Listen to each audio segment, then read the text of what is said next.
Ciao a tutti! Finita la serie di Halloween, finalmente mi posso dedicare di nuovo un po' alle vostre richieste. Oggi infatti preparerò, come avete già visto sicuramente dal titolo, la torta tipo Ferrero Rocher. Ovviamente è una torta, mentre se volete i cioccolatini vi ricordo che li ho già fatti. Accederete direttamente al video cliccando qui e lì potrete fare direttamente appunto il classico cioccolatino Ferrero Rocher. Se invece volete fare la torta, questa è la mia versione, sul web ce ne sono tante e spero che la mia vi piaccia, e però vi volevo dire, questa è una delle tantissime richieste che voi mi avete fatto fino ad ora.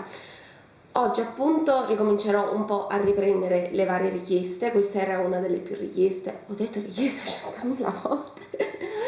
Comunque, se ne avete altre di richieste, scrivetemi qui sotto, soprattutto perché fra poco arriva dicembre. A dicembre, lo sapete, mi dedico tantissimo alle ricette di Natale e mi farebbe piacere anche sapere un po' che tipo di ricette di Natale vorreste vedere. Quindi scrivete tutto qui sotto, però anche se non sono di Natale, scrivetemelo lo stesso. Adesso invece torniamo alla ricetta di oggi e vi vado ad elencare gli ingredienti.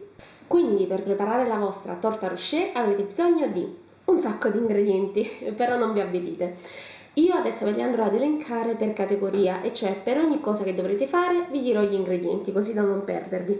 Per prima cosa andremo a preparare il pan di Spagna e per farlo avrete bisogno di 6 uova, 100 g di farina di tipo 00, 200 g di zucchero, 70 g di nocciole tostate sminuzzate, le potete comprare intere e andarle a sminuzzare oppure comprarle già sminuzzate, poi 30 g di cacao, io uso quello zuccherato, ma se volete potete utilizzare anche quello amaro se preferite di più il sapore più intenso del cacao. Poi ancora vi serviranno 100 g di cioccolato fondente e mezza bustina di lievito per dolci. Questi appunto sono gli ingredienti per il pan di Spagna. Mentre per fare la parte esterna della vostra torta Rocher io andrò a realizzarla tipo uno zuccotto, quindi dovremo rivestire questo zuccotto con appunto del cioccolato e precisamente avrete bisogno di 300 g di cioccolato al latte e 100 g di nocciole tritate.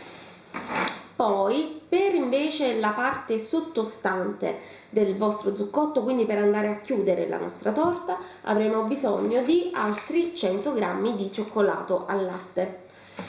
Poi invece per la bagna per il pan di Spagna vi serviranno 300 ml di acqua, 100 g di zucchero e 3-5 cucchiai di rum per dolci. Questo dipende da come piace a voi la bagna, se più aromatica o meno, scegliete voi. Poi invece per il ripieno della nostra torta avremo bisogno di 400 g di Nutella, 100 g di nocciole e coni, precisamente ve ne serviranno 5 da sbriciolare, quindi anche se li trovate rotti vanno bene lo stesso, servono per dare appunto la consistenza tipo Rocher. Come vedete gli ingredienti sono tanti, non vi avvilite perché comunque ve li ho elencati appunto per argomento, spero di essere stata abbastanza chiara. Comunque se avete problemi chiedetemi sempre, lo sapete, non ci sono problemi, vi rispondo.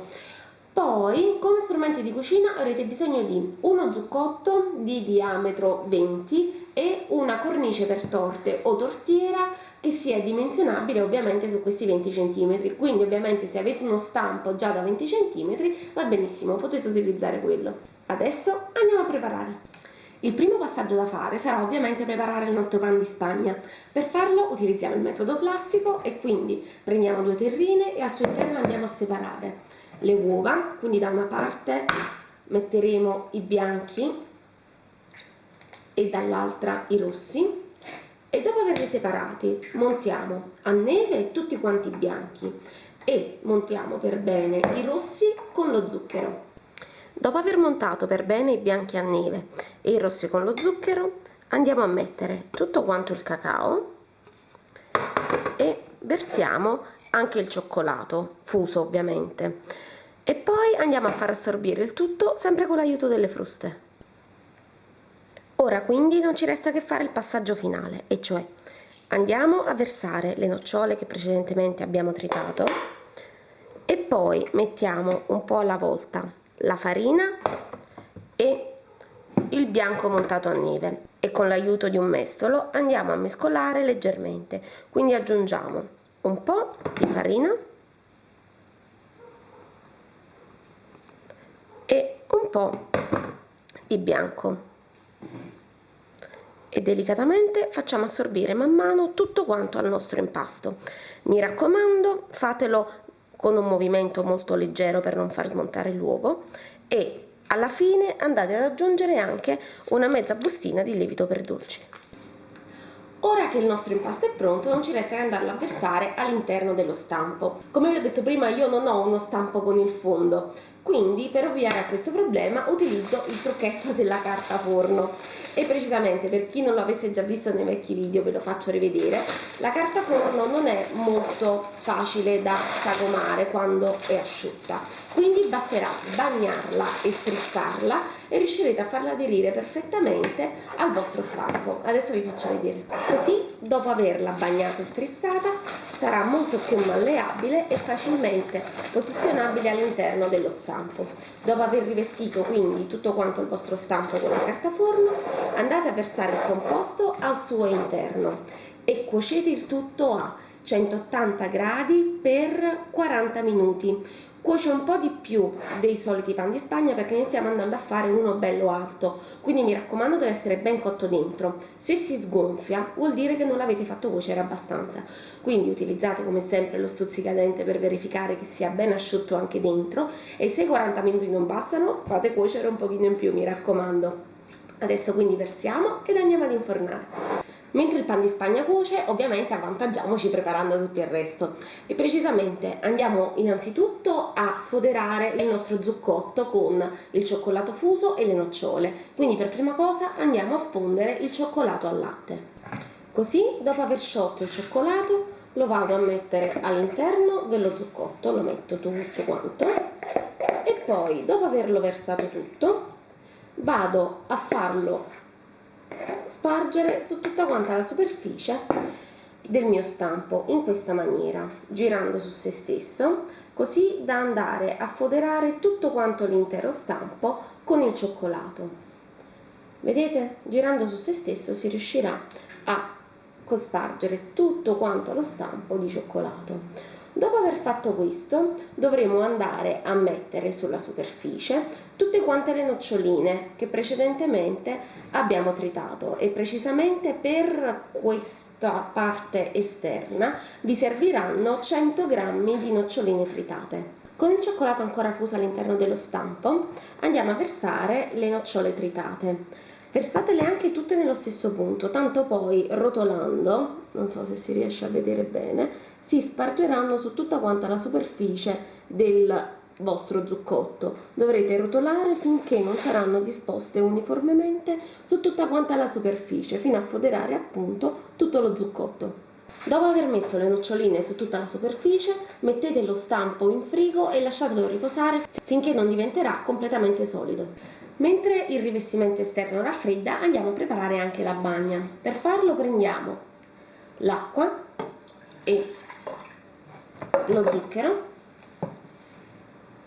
e andiamo a mettere il tutto sul fuoco finché non arriva ad ebollizione. Dopodiché al suo interno andremo a mettere il rum. E così, dopo averlo cotto ben benino, il vostro pan di Spagna dovrebbe avere questo aspetto. È venuto bello alto e io l'ho tagliato in 4 strati separati, non so se si riesce a vedere, 1, 2, 3 e 4. Fatto questo, mettiamolo un attimo da parte e andiamo a preparare invece la crema.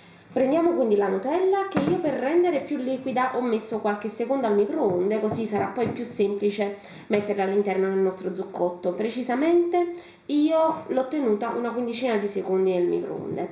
Poi andiamo a mettere al suo interno le nocciole che servivano per la crema e i coni che andiamo a rompere e a sbriciolare in maniera tale da ottenere anche la consistenza appunto tipo wafer e facciamo assorbire il tutto alla nostra Nutella. Adesso non ci resta che assemblare la nostra torta. Per farlo prendiamo ovviamente lo stampo, che nel frattempo, come vedete, si sarà quasi del tutto solidificato. La parte, questa qui più opaca, è già solida, la parte di sopra non lo è ancora del tutto, ma non fa niente.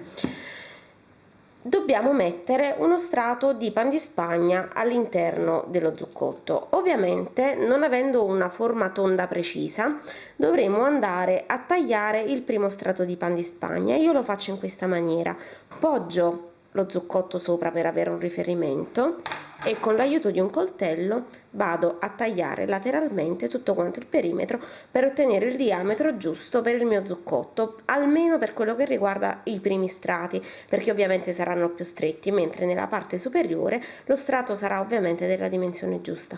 Il primo passaggio dell'assemblaggio è quello di mettere giusto un pochino di crema sulla parte superiore del nostro zuccotto e andare poi ad adagiare su di essa il mio disco di pan di Spagna che mi sono andata a tagliare precedentemente. Dopo averlo adagiato, andiamo a bagnarlo con la bagna che abbiamo preparato in precedenza. Dopodiché andiamo a coprire nuovamente con la crema preparata, con la Nutella, le nocciole e i coni. Tutto questo fino al riempimento. Alternate strati di crema e strati di pan di Spagna bagnato con la bagna. E così, dopo aver riempito quasi fino all'orlo il nostro zuccotto, come vedete c'è un dito che io lascio vuoto, andiamo a mettere il cioccolato di base. Lo versiamo su tutta quanta la superficie e facciamo bene attenzione che vada ad aderire fino ai bordi. Quindi quando lo andiamo a stendere facciamolo attaccare per bene al bordo di cioccolato che abbiamo preparato prima. Quindi stendetelo bene uniformemente. Dopo averlo steso per bene andiamo a mettere il tutto in frigo per 4 ore. Dopodiché il nostro zuccotto, e precisamente la nostra torta Rocher, sarà pronta. Tenete presente che con le quantità che vi ho dato ovviamente avanzerà un pochino di pan di Spagna, perché andremo a fare dei ritagli per ottenere i vari diametri giusti a seconda delle altezze dove dovrete andarlo a mettere. Per ovviare allo spreco vi consiglio di utilizzare questo pan di Spagna per fare delle mini tortine Rocher. Potete fare lo stesso identico procedimento che io ho utilizzato per lo zuccotto all'interno ad esempio di bicchieri, anche bicchieri di plastica volendo. Quindi rivestite il bicchiere, mettete la crema, i pezzi di pan di Spagna, anche staccandoli a pezzetti, così potete metterli all'interno e bagnarli, e così il vostro pan di Spagna avanzato non verrà sprecato. E così dopo 4 ore di frigorifero ecco qui la mia torta Rocher pronta. Come vedete io ho preferito che avesse una superficie liscia, però se preferite potete tranquillamente fare un'altra collata di cioccolato e attaccare le noccioline fuori, anche se io sinceramente la preferisco così, mi piace questo aspetto un po' lucido. Però, come vi ho detto, semplicemente spennellando con un po' di cioccolato fuso e attaccando sopra altre noccioline proprio con l'effetto del Ferrero Rocher. Per decorazione ho messo alcuni Rocher sopra, ovviamente per richiamare un pochino l'argomento. E quindi la nostra torta è finita. Volevo farvi un piccolo appunto, e precisamente potreste avere qualche problema nello sformarla, perché ovviamente essendo abbastanza grande aderirà parecchio alla superficie dello zuccotto. Quindi potreste fare in 2 modi: o utilizzare lo zuccotto rivestito ad esempio dalla pellicola trasparente, però in questa maniera ovviamente verrà ondulata la superficie, non verrà liscia come è venuta a me. Oppure potete utilizzare anche degli stampini in alluminio, quelli li usa e getta, li fanno anche a forma di zuccotto, non sono semplicissimi da trovare, ma potreste trovarli. Però il mio consiglio in generale è: se utilizzate lo stampino in plastica come quello che ho utilizzato io, mettete cioccolato abbondante, più è doppio lo spessore, più sarà poi semplice staccarla dopo, quindi non fatelo sottilissimo altrimenti si spaccherà. Detto questo, spero che questa ricetta vi sia piaciuta e ci vediamo alla prossima video ricetta. Ciao ciao!